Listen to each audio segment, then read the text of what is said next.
This is Creating Your Encore Career and Becoming a Silver Entrepreneur with your host, Lynn Freest. Lynn will share ideas and expert advice from people that are walking in your shoes and living their encore careers, where they want and at the pace they want. You'll start a company of one with confidence and knowledge to live a fulfilled life of freedom and ease.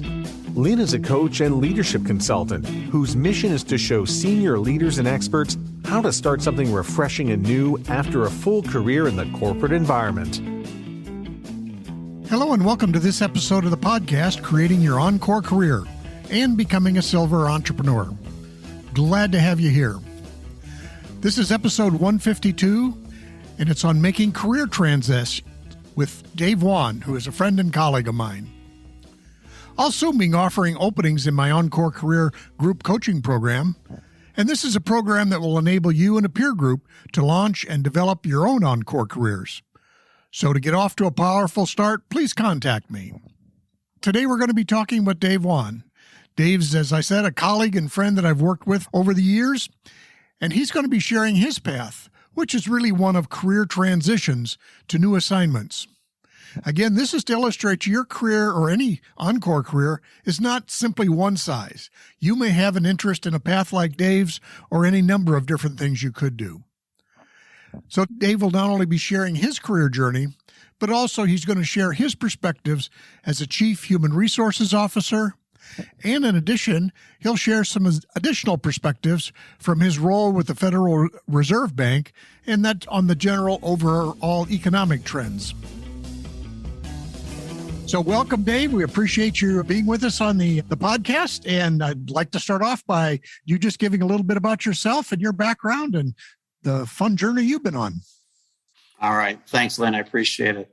My name is Dave Whan, and I'm a human resources professional and have been for most of my career.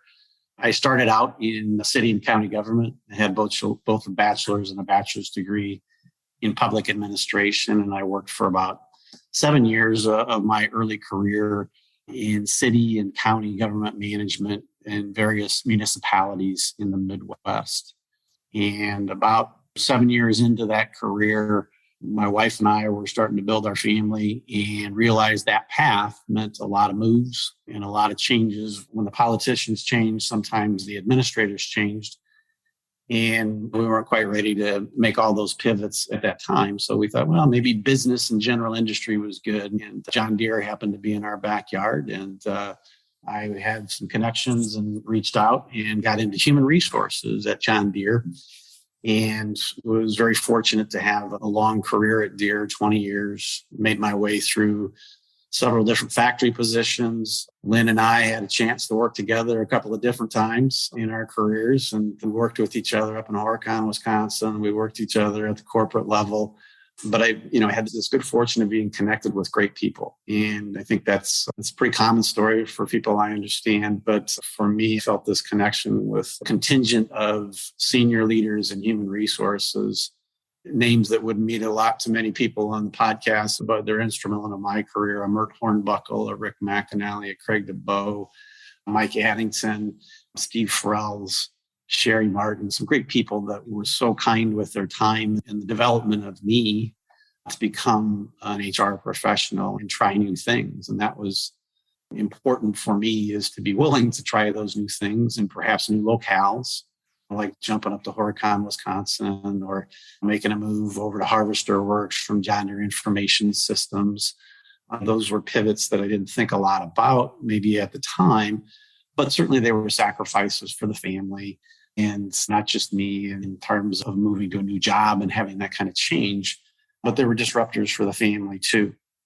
But I was very fortunate to move through the organization and reach to a nice level in the functional organization of human resources at John Deere, and got to work with a lot of great people. And some of the most satisfying elements of that is the work that you do tends to live on when you're building processes and you're developing people. And watching some of those people, and some of them I'm still connected with strongly, some of them more loosely on LinkedIn, and I get to see what great things they're doing today. And that's the fun stuff. And some of them, like me, moved on from John Deere and they're senior leaders in HR at other companies. But after 20 years, I left Deere and became a chief human resources officer for another public company called Top Builds, where I was at for a little more than 3 years.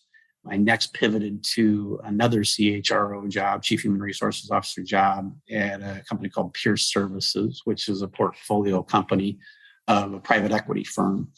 And then most recently, I made another change to become the vice president of people and culture, or chief people officer for the Federal Reserve Bank of St. Louis. A lot of moves along the way, a lot of development along the way for me personally, but building a lot of people practices and cultures in different organizations. And so that to me is probably the most gratifying kind of work that I could do and continue to do and enjoy. Good. I'd like to ask you a few questions about what your thinking was, what you learned. What are a couple of things you noticed or learned as you made some of these transitions from, say, Deere to another company, or especially as you went to private equity? You probably had to unlearn some stuff and then learn some new stuff. What did you notice? Yeah, great point, Lynn. That you do have to, and particularly when you're in an organization for a number of years, right? I was at Deere, as I said, for 20 years. And you get used to putting your head down and doing the work that's in front of you. And you build processes, you build organizations, you build teams and develop them. And you tend to focus on what's in front of you in the organization that you're in. And I'd say one of the things that I had to lift my head up when I was deciding to leave, and it was, okay, I've not spent a lot of time externally focused. I've not spent a lot of time, with the exception of some things on conference boards for talent management and some of those types of things. But I didn't build as much of an external network as I could have and been more intentional about that. And that sounds like an overused term. And I know I tell my 3 sons this too, is that you have to build your network. But I didn't do a great job at that while I was there. So I had to, kind of work on that. There were these connections and I had to think about that. And I had to be more intentional about that as I was trying to move into that next role. And I was lucky enough to be considered for 2 different CHR opportunities at the same time. But that was with a lot of effort in building my networks as a new path, and not at the same level I was at, but jump up a level. That was a different approach for me. And Deere was a wonderful organization that helped you from a paternalistic standpoint to take care of a lot of things that you didn't have to think about, because they had career ladders. Mm-hmm. They had internal job posting processes. And you get into other arenas and you say, oh, I've got to do this differently. And even as an HR professional, it's going back and doing some of the basics that you're telling everybody else how to do. How do you write the appropriate resume? How do you make those connections? How do you use LinkedIn to its fullest? And over a little bit of time, I got pretty adept at that. And I've made a couple of pivots in that kind of post-Deere arena that have allowed me to be successessful. But I absolutely did have to learn some new tactics and continue to practice that today. Yeah, great. One of the other things I know that whether it be myself or others, technology keeps advancing. Was there anything you noticed as you moved between positions that was there new technology that was required of you, or? Yeah, so as an HR professional, there's regular tools that you use that actually a lot of employees use in small to mid-size and even large-size organizations. It's platforms. It's the people are familiar with a Workday or SuccessFactors or SAP or Paycom, these types of things. They can be rather ubiquitous in that it's a talent management tool. But there's data and analytics that 15 years ago that became more prominent in HR. Engineers, manufacturing professionals regularly use data and analytics. The HR community started about 15 years ago. So building out some of those capabilities that maybe I wasn't as strong at in those early days back 15 years ago, it's a must now, right? You got to be adept at Tableau. You've got to be adept at how do you mine the data out of your HR system to be able to triangulate information and come up with some predictive approaches to things as opposed to reacting to a high increase in attrition, as an example, and what we're dealing with in the world today, very low unemployment. Those two collide. And how do you make sure that you're thinking proactively to find the best talent? And you layer in what we've had happen in the last 24 months with the pandemic and the hybrid workforce, that people aren't going to move necessarily for your job. So all challenges, but I think it's learning new things regularly. And I'd say that's one of the things that I benefited from at Deere, as well as just a personal mindset of constantly learning and growing. A couple of 3 different degrees and a whole lot of self-learning of things you can get in that mindset. So it's not too bad. Yeah. I always remember, Dave, in one of our conversations, and it probably was 15 years ago, as you were getting into the HR analytics. And I remember talking with you and you said, and this is maybe comforting for those of us that have some experiences, you still needed people to ask the right questions. You had people who could pull the data, but we had to start by be sure we're asking the right questions. And so exactly. I think there's incredibly smart people that can mine data, but you've got to posit the right questions and say, help me unearth this, or help me prove or refute the hypothesis that I might have. Yeah. So that may be a role that those of us who are in Encore careers can help, because if nothing else, we've seen a lot of stuff happen. So sometimes we can ask at least the questions that people haven't been thinking of.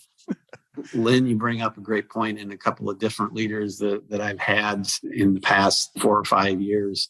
And they're looking for strong leaders. One of the things that they say is, right up towards the top, is intellectual curiosity, is asking good questions. And not just asking questions, but asking good questions and thoughtful questions, diving deeper and being intellectually curious. And it's surprising how many senior leaders don't necessarily always come to the table with those kinds of skills. Often, I think, in any business, we're often focused on execution and not necessarily on what's next or some of those things. It's an interesting thing. And again, I think as people in Encore careers, if we're stepping back from the execution phase of our life, we do have that opportunity to put more thought into, can we help people get the right questions answered? Yes, well said. Well said. So, you mentioned networks and stuff earlier. Were you able to build new networks and new organizations, or now that you've made a couple transitions, are you holding on to the networks that you've built externally to the different groups? Or that's a solid question, Len. I'd say that it's a both, and it is that it's holding on to some of those that I've built over time. We're down in Florida for almost 4 years. Getting involved in organizations that have common tie to like my work as a chief human resources professional, but across the state. So being involved in a governing body for CHROs across the state of Florida. There's some sub-elements of HR where you get involved in compensation and equity in public companies. So being on a national body that's responsible for equity application. When we say equity, we're talking about stock ownership, those types of things. There's organizations that you can get involved with that build out that network, and these become colleagues of yours that can be helpful in, support when you're trying to figure something out, support when you're ready to transition roles, of course, resources potentially for ties to new opportunities. But a lot of it is just, you may have read some of the same things that I have, Lynn, but if you think about that LinkedIn and think that's the most logical thing that people think about when they think about building their network.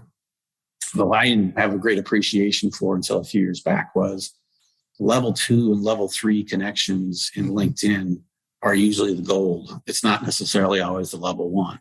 And it's those types of people that just seem to be so willing to share and to give their thoughts and ideas and opinions, and their willingness to connect you with others. That's where the nugget really is.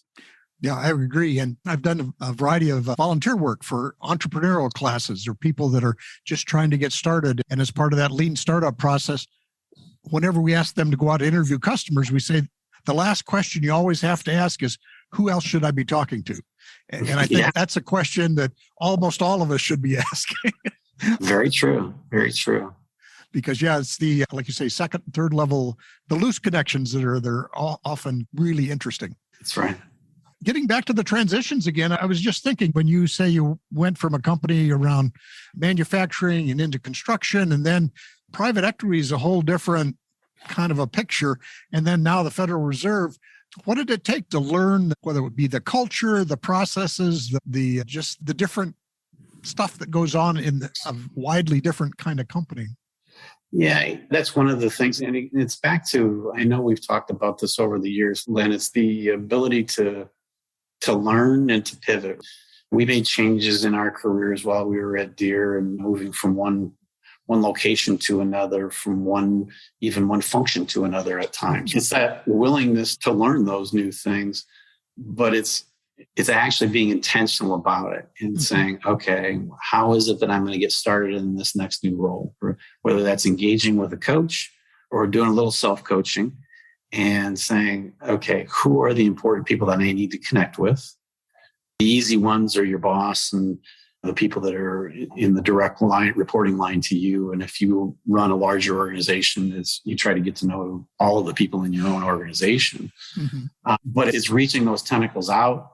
It's getting to know the industry. If you're going into a new industry, you got to get to learn the industry. So like when I went to work at Top Build, at Deere, we made construction equipment, but we weren't in the construction industry per se. And so having to learn what life was like in home building and commercial building and going out to physical locations and seeing where it is that our team members installed insulation in the World Trade Center or in the new Raiders Stadium or all of these kinds of things where we're putting fire stopping and fireproofing. And you get to know what life is like because it's pretty hard to serve an employee base when you don't fully understand the work that's being done on behalf of the organization. So I think getting out there and experiencing that was really important. Just when we were working in a manufacturing site, you can't live in your office all day long. You better understand what life is like on the shop floor and get out there and understand the products that we produce. So that had a lot to do, I think, with making the pivots into some of these new areas. A lot of reading, a lot of picking up the industry trades, understanding what were the hot spots, how were products made, what the challenges in the supply chain of the past 24 months have meant to different industries. Federal Reserve System, it's a different element now with inflation, how do you control inflation, and what is really important to contribute to the economic viability and the equitable economic viability of individuals in this country. And it's pretty cool to be tied to a great mission like that and being associated with the largest and most recognizable central bank in the world. But that doesn't mean we can't get our nose bloodied at times when the inflation rate goes up and we didn't control it in a timely fashion according to somebody else, when very few people could have predicted all of this. But all that said, it's all part of the process and you learn from it. Sure, absolutely. So from your perspective in the Federal Reserve Board and just in terms of workforce in general, I assume you're seeing the same sort of data that I've seen or heard reported, that we do have workforce challenges in the U.S. or around the world for that matter. But undoubtedly. So one of the things that we face, that most employers face, is the availability of talent. You think of knowledge. We've got a lot of knowledge workers in the Federal Reserve System, people that work to support Treasury. It's not always intuitive, but we support the Treasury Department with a lot of the technology that we provide, cash services, law enforcement in each of the banks, which is taking me back to my old public sector days when I used to have police and deputy sheriffs and those kinds of things. But a lot of IT, there's a ton of IT. You think about all the elements of fintech that are going on are very prevalent in the Federal Reserve System. Let's see, bank supervision. So a lot of really smart auditors who go out into all of the banks in the respective districts of the 12 banks of the Federal Reserve System. These are all really strong talents. Oh, and lest we not forget, one of the most important ones is what we call research, which are the actual PhD economists that are really the engine that drives a lot of what we do. And that's the mind share. But finding these people, and oh, by the way, most of them have gotten very comfortable in the last 24 months of not necessarily wanting to move. Mm-hmm. And each of the districts of the Federal Reserve System prides itself on contributing to the economic viability of the district with which they're in. So I'm in the St. Louis district, which covers multi-states, right?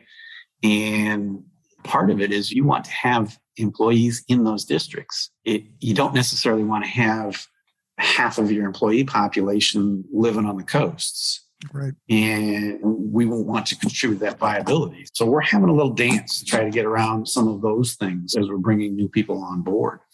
Our attrition rate has picked up a bit over what it was 24 months ago, of course. As people choose, they can change jobs and never have to move. So we're becoming more flexible than we were 24 months ago. We have a hybrid workforce, which we did not before, and finding different ways to create that compelling that employee value proposition that every organization is trying to work on simultaneously. And say, what's the mission? What's the great total rewards that you're going to have? What's the great work that you can do here? And we're spending more of our time in that sales mode than we used to. So what used to take us, Lynn, on average 50 days to fill in a requisition has elongated out to more like 75 days. Those are just some of the challenges that we face. But I will add, Lynn, one of the pieces as we talk on this Encore Career podcast is the workforce is changing in that regard and bringing more people in, whether it is in a contract basis or it is full-time hires, folks that maybe have had a career, maybe hung it up during the pandemic and they were 55 or 60 and said, I'm good. I'm going to peel out. People are coming back. And people coming back into the workforce on a full-time basis or a part-time basis. And that's where we're trying to tap in a little bit more and attract those people in because the benefits are quite good in the Federal Reserve System. Sure. And that whole piece of demographics is fascinating to me. I think I've heard it won't be long before we'll have 100 million people 60 or over, something like that. I don't know if I have that number quite right, but then I was also just reading an article where it said, that's not just a U.S. issue. He said in China, they're going to have 400 million people that are 60 or greater. And so, yeah, all of this is not just a U.S. thing and not just a boomer thing. It's an ongoing problem that a lot of places are going to face. And you add to that, Lynn, the other element of they're all living longer. So they have to sustain themselves and their family members for a longer period of time. So the average work span or life work span is expanding. And there's a whole lot of great experience and knowledge and workers out there. And we just got to figure out what the right sweet spot is from an employer standpoint of what do you want to do? How much time do you want to spend doing that? And see if we can figure out ways to tap into those talents. Sure. I always remember I was doing some coaching for a guy in the finance arena just before the pandemic. And I remember we were talking about, he says, yeah, we're going to have a little pilot program to see if we can have more of the people work from home that in our finance business. And so we talked again a month or so later. He said, yeah, everybody's home. We figured that out. Yeah. Yeah. So a lot of that, what was possible before has changed, and that's probably for the good.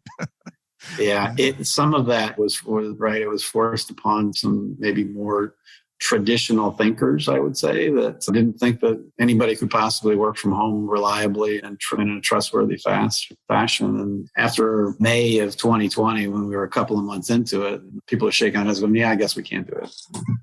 Yeah. I was talking to some folks at corporate levels and stuff. They are skeptical of the work for home. And yet I say, but I hear you very proud of all the global teams you have. Clearly, they're not all in the same office. So Exactly. Yeah. Or you may have been talking with them while they were working from home on Friday. Yeah. Other perspectives just in the general economy or the information that you're seeing through the Federal Reserve with respect to, is it going to be practical for those of us that want Encore careers to do that moving forward? Anything you're seeing? Yeah, Len, let me just build upon my earlier comment that I do think it's very conceivable of seeing people have these Encore careers. You can't help pick up the Wall Street Journal or pick up your phone and see whatever news you have on your device. The stories are abundant there about people that are boomerangs that are coming back into the workforce, either on a part-time or a full-time basis. Candidly, some of the inflation is impacting people's nest eggs, and that traditional 4% or 3.5% to 4% is getting eaten up. Mm-hmm. And depending upon how quickly the inflation rate can come down and how long the situation might last, it impacts people's abilities to have that long retirement that we were talking about. So some are coming back. Some are coming back absolutely by choice. I just read an article yesterday about it. Somebody coming back at, I think, the age of 67. And I just need something to do. I'm not a kick around the house kind of a person. And those are really common conversations that, gosh, I know talking with some of my peers that maybe retired out 5-10 years in front of me.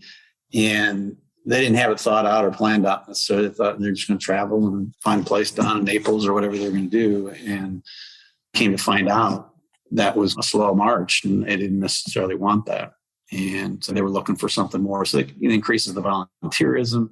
But sometimes people, this big gap in what level of contribution they used to make, and just volunteering for 3 hours at a local church or something like that, it doesn't meet the satisfaction level. So they really want to contribute in a different ways. So, what you're working on with people from an Encore career standpoint and giving them counsel and advice on how to do that, I think is most helpful. And I think there's this piece with, I've mentioned I'm in human resources. It's making sure that human resources professionals don't overlook the fact that you can pair up 2 or 3 individuals who maybe only want to work 20, 30 hours a week, but their knowledge power is so much greater than somebody who's a fresher out of college. Nothing against the freshers out of college, but I can have somebody hitting the ground running in a particular area that I'm having a tough time in, whether it's IT related, whether it's bank supervision, whether it's even in law enforcement. I need some things that need to be done. And if I don't have the talents that are available to me readily, I got to look at all my sources of human capital and people. Human capital is a little tough of a term because it connotes a commodity, and where people are not a commodity. But you have to think about where those talents can be found, particularly in today's market. And you said a moment ago, Lynn, it's not just the United States. This is a global issue. Yeah. And again, it takes a while for even me as a boomer, our perception to change. My parents, now we're blessed with long life, but the concept that they had was we're going to work for 30 years. We'll probably be retired about 10, 15 years. And that's it. What I'm facing, or what people behind me are facing, is I can't just figure on working 30 years and retiring for 30 or 40 years. I can't make the money work that way. So we're going to have to do we're going to have to do something different anyway. But any final thoughts? I want to just thank you so much, Dave, for sharing your information with us and the people on the podcast. Lynn, I'm happy we got a chance to talk. I appreciate you having me on today. And I appreciate the work that you're doing to help colleagues out, help think about how they can continue to contribute, even as they might have exited out of one phase of their career and look at a different part of their career. Thanks again, and we'll be in touch in the future. All right. Very good. Thanks, Lynn. Again, many thanks to Dave on sharing both his insights and his journey with us. As I mentioned before, your career or your Encore career may unfold in multiple ways, and you may have an interest in a path like Dave's more so than some other path. Dave's LinkedIn profile connection is in the show notes, and you can certainly reach out and check in with him. Remember, with an Encore career, the rewards are great. You can work when you want, where you want, and you can do the work you love. So to get a powerful start, contact me. Thanks for listening, and we'll see you next time.